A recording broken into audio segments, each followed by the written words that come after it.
In the last 5 days, we've been engaged in what we call the annual program accountability and program performance review meeting, in which at the end of the year, we review our performance. What is it that we've done well? What are the areas of our shortcomings? What is it that we need to take note of? What is it that we need to improve on? And how do we scale up our performance in 2025? So that's what we've been reflecting upon, our reporting for the year and also our planning for 2025. In terms of the performance of the organization, we're on track. Currently, we are at 85% performance overall in our work. A lot is still going on in terms of what the various divisions, sub-regional offices, and EDEP are doing. So we hope that by the end of the year, we will be able to achieve 100%. Our resource utilization rate is also very consistent with our program performance. Our resource utilization rate currently is at 85%, which is very consistent with our performance. It does mean that we've been using our resources in a very optimal way for the execution and implementation of our programs and activities in the organization. So it's been a very good meeting. It's a meeting that has involved the entire institution, led by our Executive Secretary. I would like to thank our Executive Secretary, Mr. Claver Getite, for its commitment to this process and ensuring that there's a high level of accountability in the organizations. All the directors are here. They have all participated in the meeting. All the SRO directors are here. So it's a corporate-wide activity which all of us have been involved in reflecting on our performance for the year and planning for 2025. So that's what the meeting has all been about. I think for 2025, we plan to do things differently. We plan to scale up our interventions on quite a number of areas. We have identified 5 strategic areas and 2 cross-cutting issues, which we hope to focus on very squarely in helping the continent move forward. The acceleration of Agenda 2063 and Agenda 2030 constitutes the framework, the major priority in which we want to support the continent on. Our support will be to the African Union and its agencies and to our member states, basically in terms of how do we work together to accelerate the implementation of Agenda 2063 and Agenda 2030.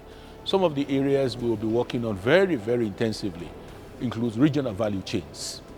How do we ensure that we support African countries and the continent as a whole to build regional value chains on some specific products, minerals, products like cocoa, to add value to what we're doing and to create regional hubs for production, for distribution and marketing of those things.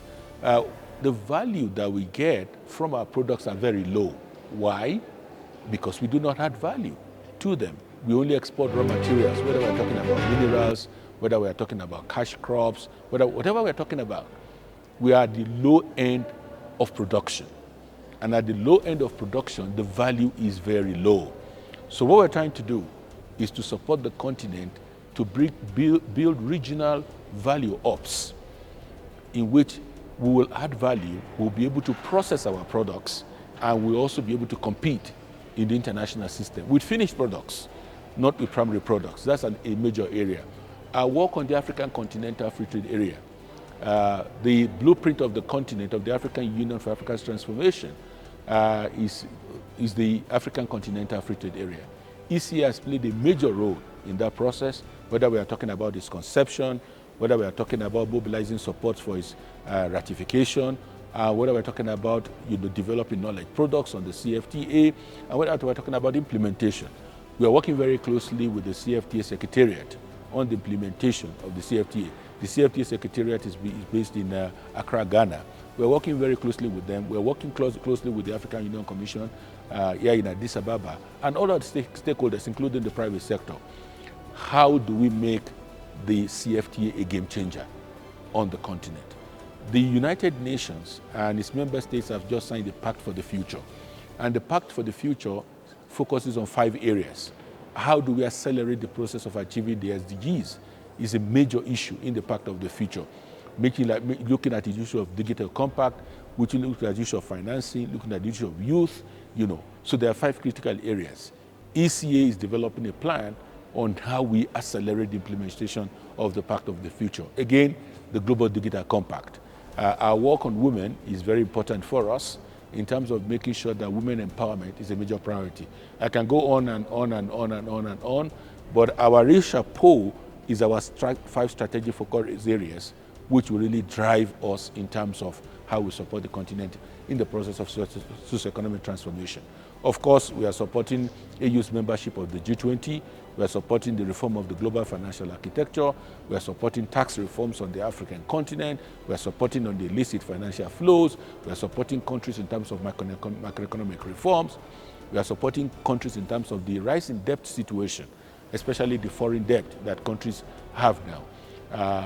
About 20 African countries are either in debt distress or on the verge of debt distress. And this reduces their physical space, this reduces the financial resources that they have to support socioeconomic development on their continent. We are looking very closely and supporting on the issue of poverty reduction on the African continent. So there are quite a number of areas we are working on, all geared towards our 5 strategic areas and to be able to help this continent move to the next stage. What we've been doing is to be open to new ideas, innovation, and having a collective ownership and consultation. The APPRM is the eventual outcome that you see. For us, it's a process. We engage all the divisions, we support them in preparing for this, and they also realize the importance of this. You've got to be accountable. We are being given resources to work. We have to account. It's extremely important. We do not account only to the UN, we also account to our constituency, the member states, the African population. So this is a major step in doing that. And what we are doing is to step back at the end of the year to say, how far have we gone? We set targets for us in what is called our annual business plan. Our annual business plan contains our targets, what we want to achieve for the year, which we just also completed for 2025. Then at the end of the year, we sit back and reflect. How far have we gone? What progress have we made? What is outstanding? What are the challenges? What are the setbacks? What are the lessons we've learned? And what is it that we can do differently?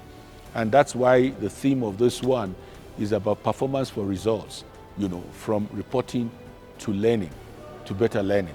So we are using the reporting of the year to learn for better performance in 2025. So I think to the question is a collective ownership, collective effort, and the success of this meeting is quite collective.